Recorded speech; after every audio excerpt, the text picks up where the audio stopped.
Tampa has a vibe all its own. A strong Cuban background led to a booming cigar industry over 100 years ago. And since 1996, it's also been the home of the Dungys, although the number of Dungys has changed in recent years. Tell me about your family a little bit. You've grown since you left Indy. We have. We came to Indy in 2002, and we had 5 kids at the time, and we've kind of doubled that now. They're keeping us busy. I was going to say, you're supposed to slow down a little bit when you retire. As you get older, not the case here, It hasn't been. So the Hall of Fame helmet, which sits in Tony's office, isn't the only new addition. I like the juxtaposition of all the football pictures, memorabilia, and a baby cradle over here. So sometimes Jayla has to sleep in here when it's the only quiet place in the house. Jayla is the youngest, and we'll leave it to Tony for the introductions.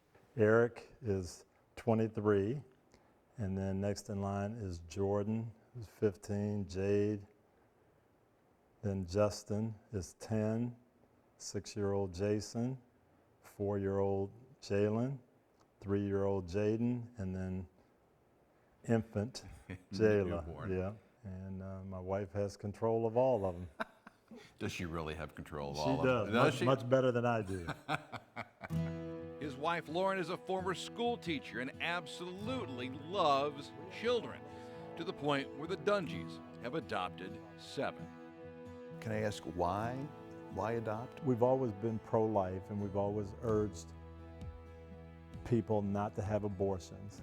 So when you think about it, and that's how we really got going with Jordan, who's 15 now. We had a meeting, and the director of this home was saying, we've got a lot of kids whose moms didn't have abortions, but they can't take care of them now. They're looking for homes.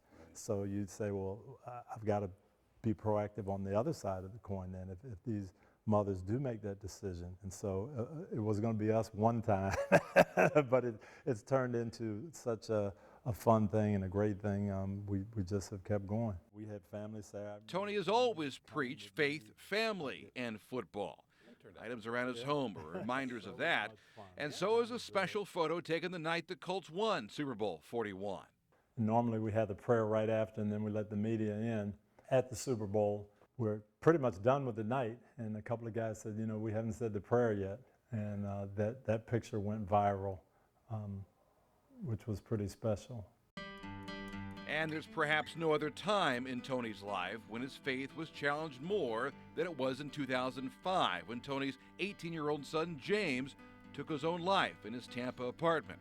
The entire Colts organization was there to comfort the Dungys, a deep loss that still resonates today. Indianapolis really embraced you and your family when you went through the death of your son James. How did that change you? I think it just solidified my faith. Did it make you a better father? I think it did. It made you realize that nothing's promised. I didn't have regrets. I wasn't one of those coaches that said, gee, my son passed away at 18. I wish I'd have spent more time with him. But it did make me understand that you can't plan on 5 years from now or 2 years from now I'll do this, or when we get finished with the season I'll spend a little more time with them.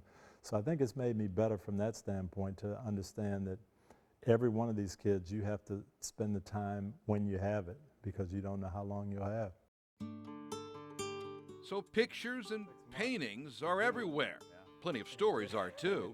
I actually had a Super Bowl ball up here on the top that Peyton signed, and Jordan was probably 10. Oh no. And he somehow climbed all the way up there and got it and wrote his name on it. I said, why would you do that? He said, well, I saw another name. I thought I was just supposed to. So I had to get another one, which I got the ball replaced, but never the same. Sometimes, no matter the success, some things never are.